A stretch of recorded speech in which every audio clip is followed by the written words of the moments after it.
Hey everybody, tomorrow morning I'm flying out to Steubenville, Ohio, well to Pittsburgh and then Steubenville to prepare for the next day, a debate so it'll be on Thursday of this week, a debate with Trent Horn on Is Sola Scriptura True?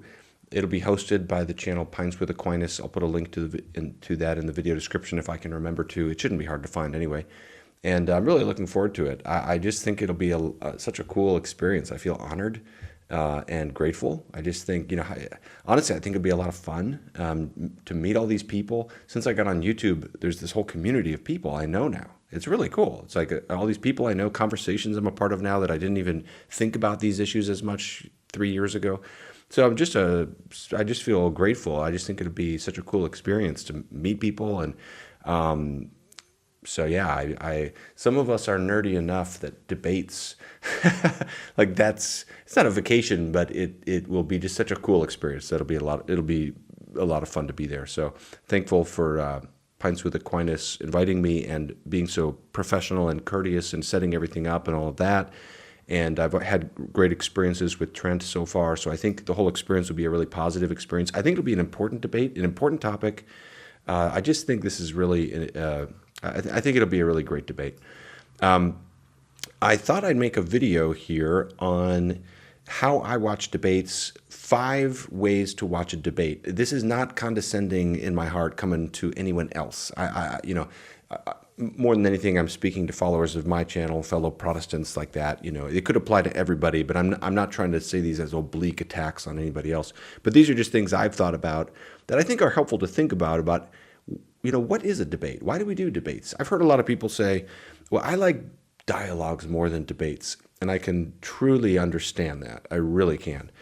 I've been reflecting on debates more and just the value of them. I tend to think of debates, it's kind of like in a job process. I've been, whether you're hiring someone or being hired, I've been through both of those processes.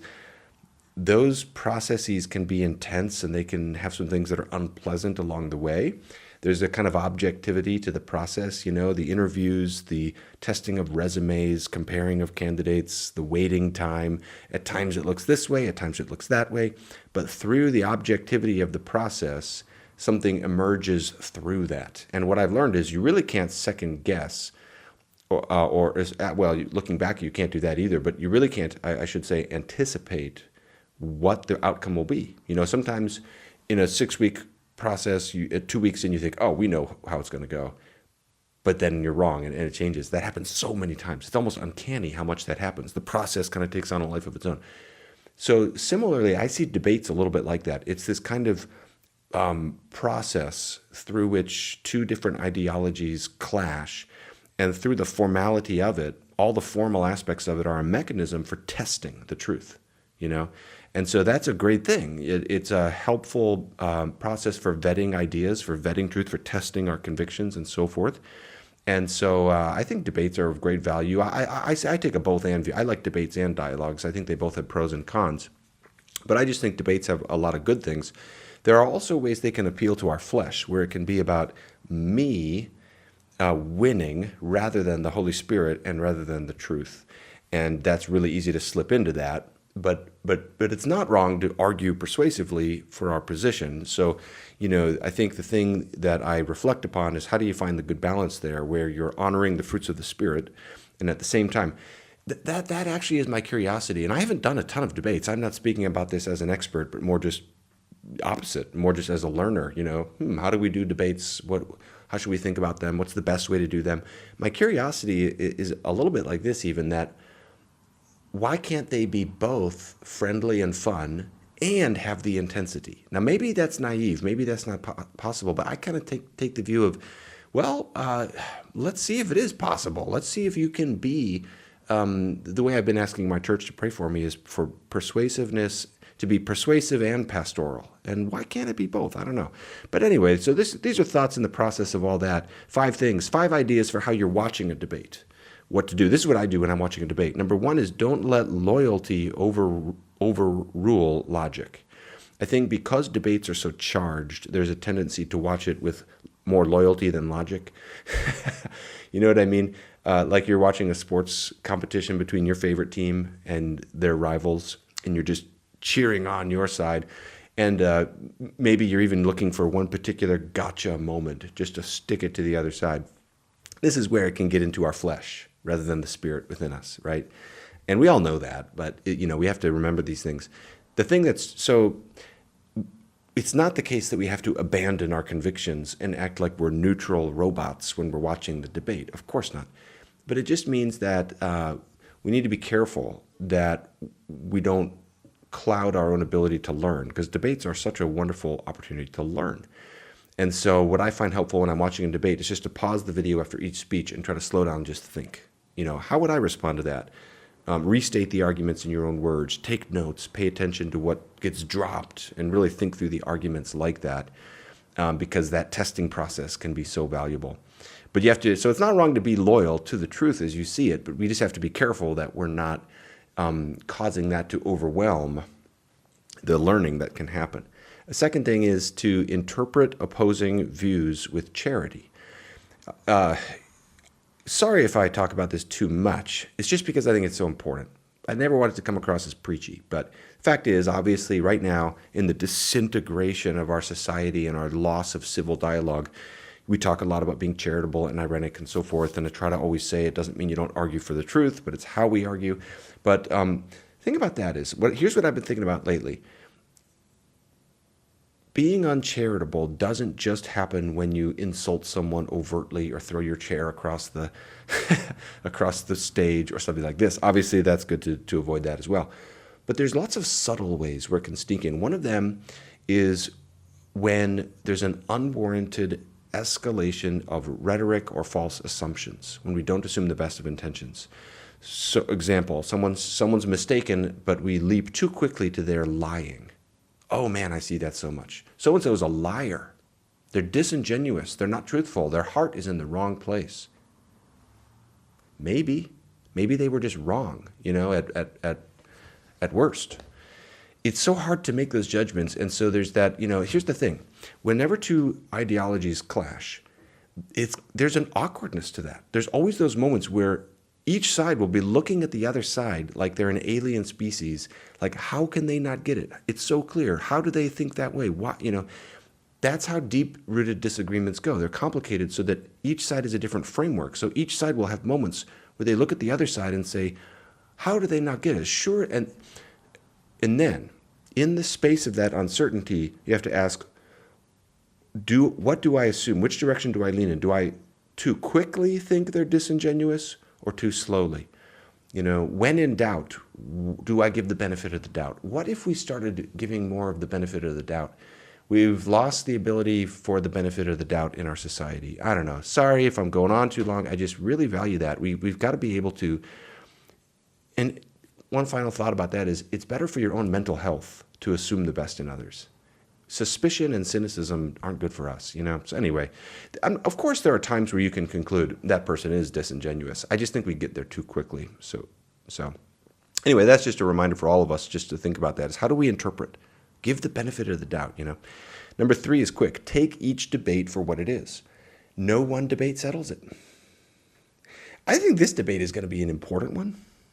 So I'm not minimizing debates. I'm not saying they're not significant. I'm just saying it's not the case that we're going to be debating infallibility. Debates are not infallible.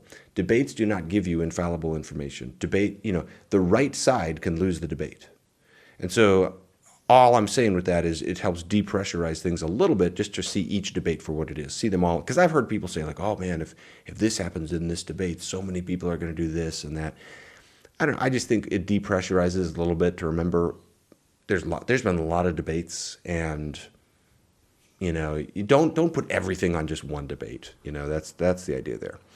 Number 4, this is an interesting one I've been just thinking about today as I was getting my kids from school.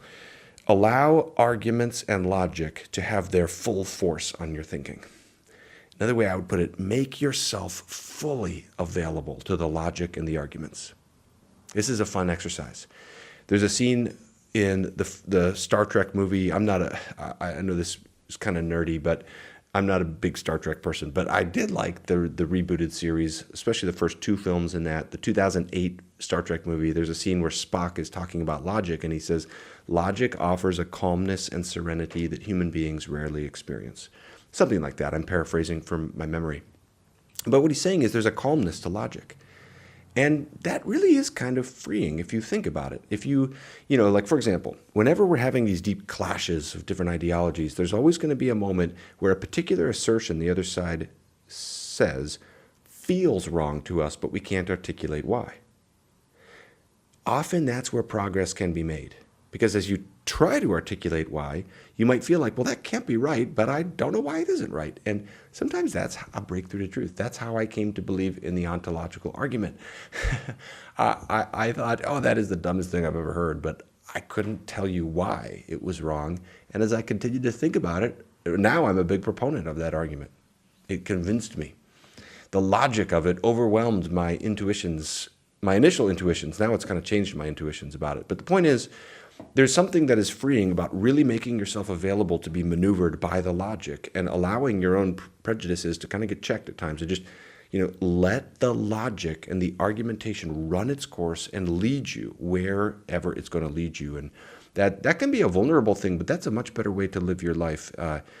If your identity is in Christ, and this is true for all of us, I'm not trying to score a point for one side, we can be open to changing our mind on things, and that can yield a more relaxed posture in the process too. And it's more fun and it's more interesting to say, I'm open to listening, to the logic. Where's the logic going to bend me in my thinking and change me? The last one is, there's no reason it can't be fun.